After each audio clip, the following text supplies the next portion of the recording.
15वीं हदीस सुनन नबी दाऊद में 3221 अल मुस्तदरक लिल हाकिम में मौजूद है। इमाम ज़ाहबी ने भी मवाफकत की है। मिशकात में 133 नंबर हदीस है कि जब नबी सल्लल्लाहु अलैहि वसल्लम मैयत को दफनाकर फारिग हुआ करते तो उसके पास खड़े हो जाते कब्र के ऊपर और फरमाते, अपने भाई के लिए इस्तिगफार करो और उसके लिए इस्तिकामत की दुआ करो, अभी इससे कब्र में सवाल किया जाएगा। तो कब्र में दफनाने के बाद दुआ करनी चाहिए, कब्र में सवालों के इस्तिकामत के लिए और उसके लिए इस्तिगफार के लिए। जनाजे के बाद जो दुआ की जाती है ये साबित नहीं है। कब्र पे खड़े होकर दुआ करें और हाथ उठाकर करें। सही मुस्लिम में हदीस है 2256 कि आप सल्लल्लाहु अलैहि वसल्लम 3 दफा हाथ उठाकर कब्रिस्तान जाकर दुआ किया करते थे। 3 दफा हाथ उठाकर। इसमें मैंने पूरा लेक्चर भी दिया, मसला नंबर 74 इसाले सवाब से मुताल्लिक, उसमें मैंने डिटेल से बताया। तो आपने दुआ करनी है इस्तिगफार।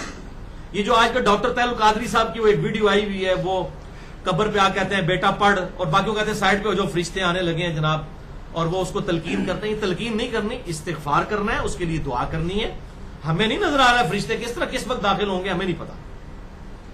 तो ये तलकीन करना ये साबित नहीं। इसी तरीके से सूरह बकरा की आखिरी आयात पढ़ना और उसकी शुरू की आयात, वो भी रिवायत ज़ईफ है। मैंने मसला नंबर 112 ए के अंदर बयान की थी, ए बी के अंदर, जो कुरान की 12 सूरतों के सही फजाइल उसमें बताया था। और मसला नंबर 74 में इसाले सवाब से मुताल्लिक सारी गुफ्तगू मैंने कंक्लूड की है। सेकंड लास्ट हदीस है 16वीं हदीस सही मुस्लिम में बड़ी डिटेल के साथ है, 321 नंबर किताबुल ईमान चैप्टर में। ये बड़ी रिक्कत अंगेज हदीस है, मैंने इसलिए इसको एंड पे रखा है। मिशकात में भी मुख्तसरन मौजूद है 1716, लेकिन मुस्लिम में ईमान वाले चैप्टर में बड़ी दर्दनाक हदीस है, बहुत दर्दनाक। हजरत अमर इब्न आस रज़ियल्लाहु ताला अन्हु की जब मौत का वक्त करीब आया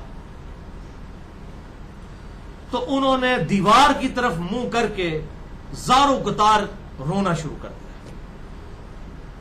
फिर अपने बेटों को बुलाया। अब मौत के वक्त बाप की हालत देख के उन बेटों पर क्या कैफियत होगी, तो उन बेटों ने हजरत अमर इब्न आस को तसल्ली दी कि अब्बा जान,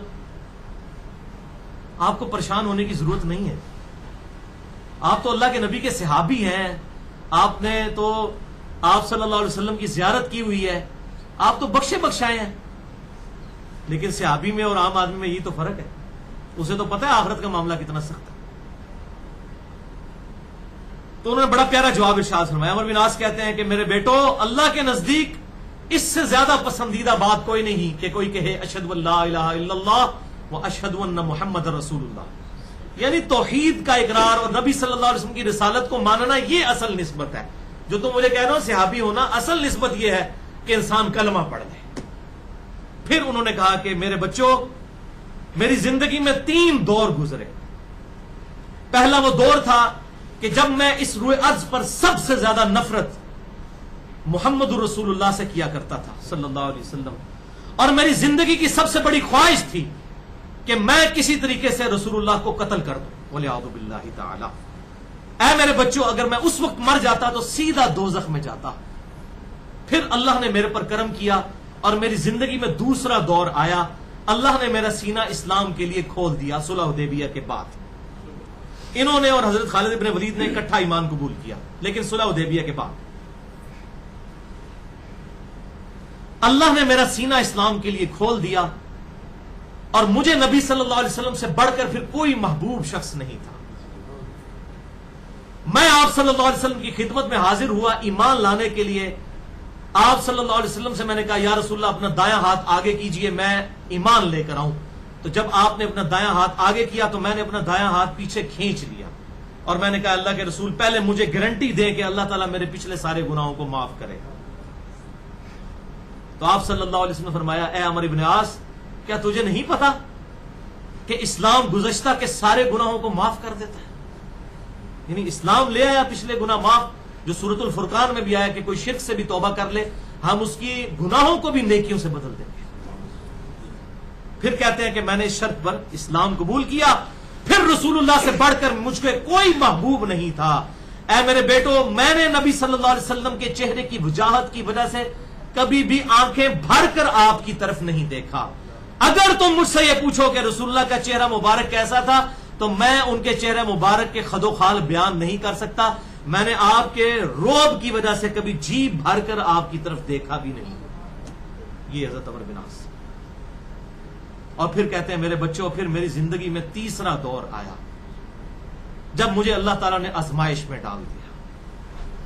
अच्छा, फिर उन्होंने कहा, ये दूसरे दौर में अगर मैं मर जाता मेरे बच्चों, तो सीधा मैं जन्नत में चला जाता। पहले दौर में मरता तो सीधा दोजख में, दूसरे दौर में मरता तो सीधा जन्नत में। बड़ी स्ट्रीम लाइन मेरी लाइफ गुजर रही थी। लेकिन मेरी जिंदगी में फिर तीसरा दौर आया। और वो दौर कौन सा था? जब इन्होंने हजरत अमीर मुआविया रजी अल्लाह तआला के साथ मिलकर हजरत अली के खिलाफ बगावत की। वो दौर था। मौत के वक्त इंसान को अपनी गलतियां याद आ जाती हैं। मौत खुद बहुत बड़ी नसीहत करने वाली चीज है। ऐ मेरे बच्चों, दूसरे दौर में मर जाता तो मैं सीधा जन्नत में जाता। फिर तीसरा दौर मुझ पर आया और मुझ पर आजमाइश आई। अब मैं अल्लाह से उम्मीद करता हूं कि मेरे गुनाहों को माफ करे। मुझे नहीं पता मेरे साथ क्या मामला होने वाला है। ये डिटेल सुननी है तो मसला नंबर 101 है मेरा, सही मसला खुरूज और फिक्र हुसैन हक परस्ती की अलामत है। जंग सिफीन, जंग नहरवान और जंग जमल के हवाले से एक और लेक्चर भी है, मसला नंबर 116, जंग सिफीन और मुशाजरात सहाबा से मुताल्लिक सही अकीदा। ऐ मेरे बेटो, अब मैं अल्लाह से उम्मीद करता हूं कि अल्लाह मुझ पर रहम करे। जब मैं मर जाऊं तो मेरी मैयत के साथ कोई नोहा करने वाली ना ले जाना, ना कोई आग उठाकर ले जाना। और जब मेरी कब्र पर मट्टी डाल चुको तो मेरी कब्र पर इतनी देर तक बैठे रहना कि जितनी देर तक एक ऊंट को नहर करके उसका गोश्त तकसीम किया जाता है, यानी 2-2.5 घंटे। ये सही मुस्लिम में मैं कोई स्टोरी नहीं सुना रहा, सही मुस्लिम 321 किताबुल ईमान पहले चैप्टर में हदीस है। इतनी देर मेरी कब्र पर बैठे रहना कि एक ऊंट को नहर करके उसका गोश्त तकसीम किया जाता है, ताकि तुम्हारे कब्र पर बैठने की वजह से मेरा दिल बहल जाए और फिर मैं देखूं कि मैं अपने रब के आए हुए फरिश्तों को कब्र में क्या जवाब देता हूं। यहां पर यह हदीस कंक्लूड होती है। अब यह हदीस जो है वो जो बंदी ममाती ग्रुप का ऑफ शूट जो कैप्टन उस्मानी पार्टी है, उनके लिए ये मौत है ये हदीस। क्योंकि इसमें हजरत अमर इब्न आस क्या कह रहे हैं कि इसी कब्र में फरिश्ते, इस कब्र में, जमीनी कब्र में आएंगे मेरे पास, तुम मेरी कब्र पे बैठे रहना।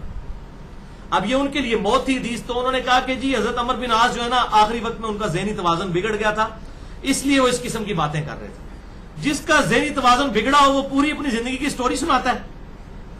ज़हनी तवाज़ुन तो सबसे ज्यादा हाजिर ही उनका मौत के वक्त था।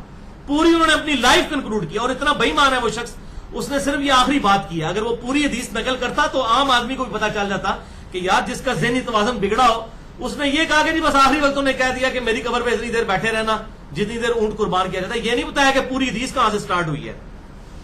वो अगर पूरी हदीस बयान करता तो फिर कई पोल भी खुलने थे, ज़ाहिर जंगे सिफीन भी बीच में आनी थी। वो तो हमें पहली पाबंदी लगाई हुई है कि चीजें बयान ही नहीं करनी है। तो उसने कहा कि हजरत अमर बिन आस का ज़हनी तवाज़ुन बिगड़ गया था। इस किस्म की बैक की बातें उन्होंने की हैं, वलियाउज़ु बिल्लाहि ताला। और फिर माज़अल्लाह वो इसमें भी खबीस, इससे भी एक दर्जे आगे किया। उसने कहा रसूलुल्लाह सल्लल्लाहु अलैहि वसल्लम पे भी तो इस किस्म की कैफियत वफात के वक्त तारी हो गई थी। रसूलुल्लाह सल्लल्लाहु अलैहि वसल्लम के बारे में भी उसने ये बात कर दी, हिजामी कैफियत, वलियाउज़ु बिल्लाहि ताला। तो ये बिल्कुल क्लियर कट उनको पता था। उन्होंने पूरी जिंदगी अपने बच्चों को बताई है कि ये अदवार थे, सबसे बुरा दौर, फिर अच्छा दौर, फिर आजमाइश का दौर। अब अल्लाह से उम्मीद करता हूं कि अल्लाह ताला मेरी गलतियों को माफ करे। हम भी अल्लाह ताला से दुआ करते हैं कि अल्लाह ताला इनकी गलतियों को माफ करे और अल्लाह ताला हमारी गलतियों को भी माफ करे। क़यामत वाले दिन हमें अपने महबूब सल्लल्लाहु अलैहि वसल्लम के साथ और आप सल्लल्लाहु अलैहि वसल्लम के जानिसार सहाबा इकराम रिज़वान के साथ उठाए और अहले बैत के साथ। भाइयों, 2 लेक्चर्स मैं एंड पे बता दूं आखिरी हदीस बयान करने से पहले। एक मसला नंबर न्यू 5 है, हयातुन नबी के अकीदे से मुताल्लिक फिरका वाराना नजरियात का तहकीकी जायजा। उसमें मैंने समाए मौता का अकीदा और ये जो मुतशाबिहात हैं, मुतशाबिहात की डेफिनेशन क्या है, कब्र की जिंदगी मुतशाबिह है, इसके ऊपर डिस्कशन की है और बरज़की और जमीनी कब्र के हवाले से। और दूसरा लेक्चर है कब्रों के अहकाम और मज़ारात के अहकाम और गुंबद खजरा से रिलेटेड। मसला नंबर 27 है, रसूलुल्लाह की आखिरी वसीयतें सल्लल्लाहु अलैहि वसल्लम। अब आखिरी 17वीं हदीस मौकूफन सय्यदना इब्न मसऊद रज़ियल्लाहु तआला अन्हु से है, जो मैंने मसला नंबर 112C में भी बयान की थी, कुरान हकीम की 12 सूरतों के फजाइल। और सहाबी जब कोई गैबी खबर बयान करे तो यह चीज अंडरस्टूड होती है कि आप सल्लल्लाहु अलैहि वसल्लम के बताने से ही उसे यह बात मालूम चली है। अल मोजमुल कबीर अत-तबरानी में इंटरनेशनल नंबरिंग के मुताबिक 8652 नंबर यह हदीस है, और इमाम बहकी की किताब इस्बात अज़ाबिल कब्र में 128 नंबर है। इब्न मसूद रज़ियल्लाहु ताला अन्हु कहते हैं कि जो शख्स रोजाना रात को सोने से पहले सूरतुल मुल्क पढ़ लेता है, सूरत नंबर 67 कुरान हकीम में पारा नंबर 29 की पहली सूरत, 30 आयात पे है, 5 से 6 मिनट लगते हैं पढ़ने में, तो जब उसे दफनाया जाता है तो अजाब कब्र के अगेंस्ट वो सूरत उसके सरहाने आकर खड़ी हो जाती है और अल्लाह से सिफारिश करती रहती है यहां तक कि उसे बख्श दिया जाता है। सूरतुल मुल्क मुंजिया है, अल्लाह के इज़्न से निजात देने वाली सूरत है, अजाब कब्र से निजात देने वाली सूरत है सूरतुल मुल्क। इससे भी यह बात पता चली कि अजाब कब्र भी बरहक है और उससे बचने का वजीफा भी एंड पे पता चल गया। सूरतुल मुल्क, और ज़ाहिर नमाज तो पढ़नी है, बाकी अमाल तो करने हैं, उसके साथ ये इजाफी वजीफा है। और इसी को स्पोर्टिव वो हदीस है जो सुन्न नबी दाऊद में 1400 नंबर है, जामिया तिरमिज़ी में 2891, सुन्न इब्ने माजा में 3786 और मिशकात में 2153 है। अल मुस्तदरक लिल हाकिम में भी मौजूद है। इमाम ज़ाहबी ने भी मुवाफ़क़त की, शेख अलबानी ने भी उसको सही कहा और शेख ज़ुबैर लिज़ई रहमहुल्लाह ने भी उसे सही कहा कि आप सल्लल्लाहु अलैहि वसल्लम ने फरमाया, कुरान हकीम में 30 आयात पर मुश्तमिल एक ऐसी सूरत है जो अपने पढ़ने वाले के लिए सिफारिश करती रही यहां तक कि अल्लाह ताला ने उसे बख्श दिया, और वो है तबारकल्लज़ी बियदिहिल मुल्क। इसीलिए हमने अपने सुबह शाम के अज़कार वाले ब्लू कार्ड में भी सूरह मुल्क का वजीफा लिखा है, इसे जरूर पढ़ें। और सूरह बकरा की आखिरी 2 आयात भी, अल्लाह ताला से दुआ है जो हक बात मैंने कही अल्लाह ताला हमारे दिलों में रासिक फरमाए। अगर जज्बात में मेरे मुंह से कोई गलत बात निकल गई तो अल्लाह ताला हमारे दिलों से माफ कर दे, हमें किताब और सुन्नत की तालीमात पर अमल करके दूसरे भाइयों तक पहुंचाने की तौफीक अता फरमाए। सुब्हानक अल्लाहुम्मा व बिहम्दिक अशहदु अल्ला इलाहा इल्ला अंता अस्तगफिरुका व अतूबु इलैक व मा अलैना इल्लल बलागुल मुबीन।